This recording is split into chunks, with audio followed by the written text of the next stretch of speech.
Our client, Ms. Trisha Fry of the USGS, is looking for a collar that tracks a polar bear that will release when done with use. These collars are incredibly important as they're giving a lot of insight into how a species is adapting in real time to the changing of their environment. This collar needs to be able to withstand the cold and wet Arctic climate. As a team, we conducted a collar that will efficiently have a lifespan of 12 to 18 months and will release at the end of our time period. We will consider the environment and make a durable product that will thrive in these conditions. We conducted extensive research after meeting with our client in order to make sure our client met all the constraints as well as fit into our budget. The success of this product will have the societal impact of providing research and data to enhance the conservation of polar bears and will have the global impact of possibly being used on other animals in nature as well. When conducting our initial research, we were aware we needed to find a material that withstood the bear's environment and behaviors.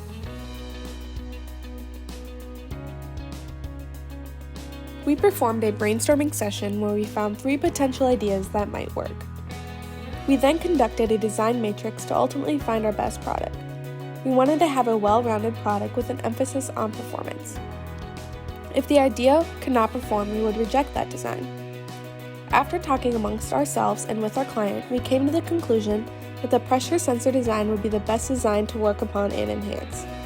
When looking at our design matrix, the pressure sensor design was the most well-rounded design and mechanism. The pressure sensor meets all the requirements given by our client and is the safest and most comfortable collar for a polar bear.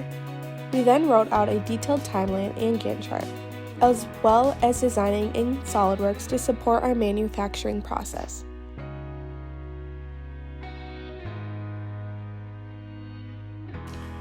The pressure sensor and Arduino Uno contributed to the base of our release mechanism. The pressure sensor is what our design is based around. This senses the pressure and sends a signal to the motor through the Arduino that tells it to turn on and turn the hooks to release the collar. The Arduino Uno is used to code the pressure sensor. It is the base of the release mechanism. The leather is used for the collar. The leather is essential to the design as a whole, for it is a base of the whole collar. Without the leather, nothing would be attached. The 3D printed case encloses the pressure sensor in the Arduino Uno. This case is needed to keep the electronics out of the extreme climate of Alaska.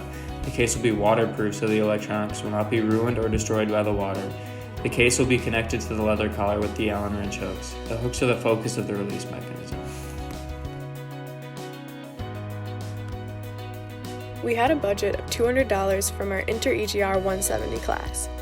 All of our materials had to be under this amount.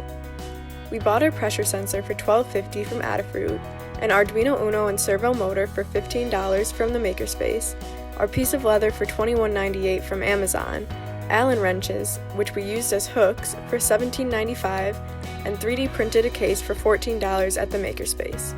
This came out to a total of $81.43, well under our budget.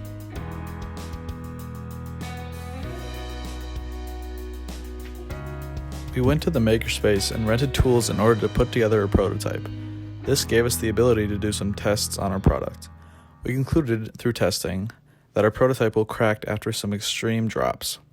The drop test represented the force that the bear could exert on the collar through its daily life. We believe that we have created a good product with a reliable release mechanism. We determined that our product met the expectation that our client gave to us. Staying within the budget, we came up with a mechanism that will keep the polar bear safe during use.